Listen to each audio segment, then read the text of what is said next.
Job Kapitulo 4, ang unang panagsultihanay. Si Eliphaz nga taga Teman miingon, dili ka ba masuko kon musulti ako?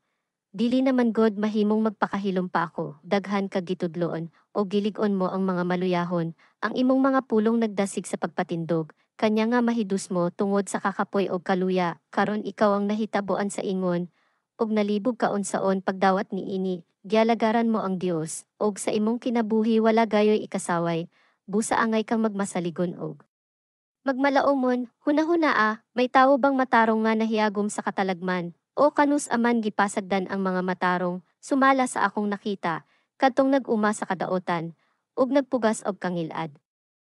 Nag-ani usab sa ingon, ang kasuko sa Dios sama sa bagyo nga mulaglag kanila, ang mga daotan mongulog daw yon, apan pahilumon sila sa Dios og hinguan sa ilang mga ngipon, sama sa kusgan ngalyon nga wala nay matukob, mga matay sila, ug sama sa mga anak sa inahan nga alyon magkatibulaag sila.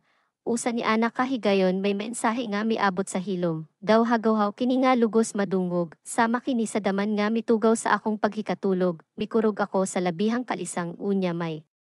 Kuyahoy nga misapigad sa akong nawong, ug nanindog ang akong balhibo. Nakita ko nga may nagtindog dito. Ditutokan ko kiniapan dili na ko maklaro kon unsa kadto. Unya may nadungog akong tingob nga migisi sa kahilom.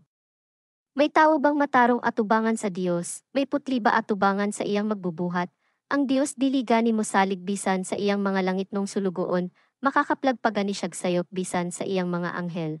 Busaon-saon man niya pagsalig sa binuhat nga gikan sa yuta, abog lamang siya nga mahimong kumuton sama sa anunugba, mahimong buhi pa ang tawo sa buntag. Apan takulahaw lamang siyang mamatay sa dili pa ang kagabion, sakmiton ang tanan nga iyaha, ug mamatay siya nga walay kaalam.